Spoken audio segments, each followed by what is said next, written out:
Hello gardening friends, welcome to Backyard Basics. I'm John Dromgoole. One of the best things you can grow in the garden are strawberries. The kids love them, I love them, everybody likes strawberries. And so it's an easy thing to grow actually around here. All you need are some strawberry transplants. They're hard to grow from seed kind of, so you get the transplants like these right here. You can find them in garden centers. Look at that leaf, just like a rose. That's because strawberries and roses are related to each other. If you think about roses, then you know that they need full sun. Rose needs a well-draining soil. Well, the strawberry needs the same things. You can find them sometimes in bundles. I haven't seen any lately, but you can certainly get them in these kind of packs. And fall is the best time to plant them. What happens in the springtime is people are coming to look for them because there they are. They look great. They want some strawberries. But it's 3 or 4 months later. If you plant them now, they don't freeze.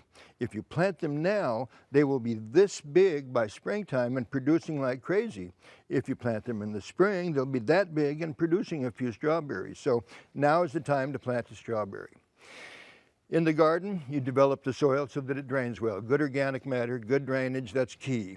But you can grow them in these containers too, like the strawberry jar right there. That's a traditional way of growing the strawberries. If you have a limited space in your garden, go ahead and use one of these strawberry jars. They work perfectly well.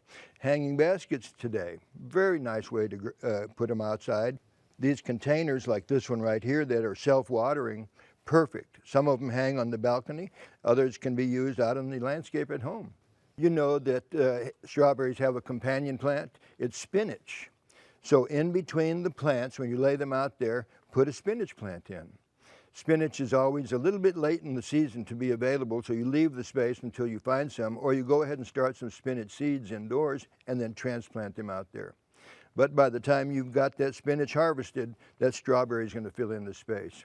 Now, if you want real production, go ahead and feed them. They need some good fertilizers. A good rose food would do the job.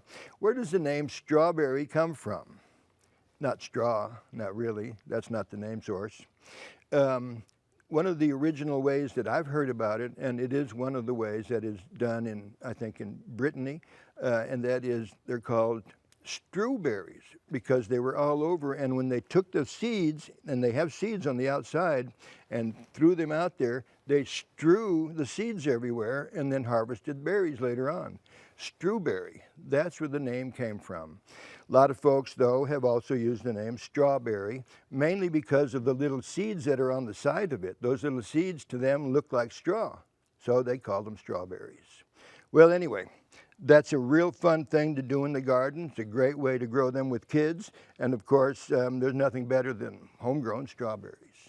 For Backyard Basics, I'm John Dromgoole, and I'll see you out in the garden.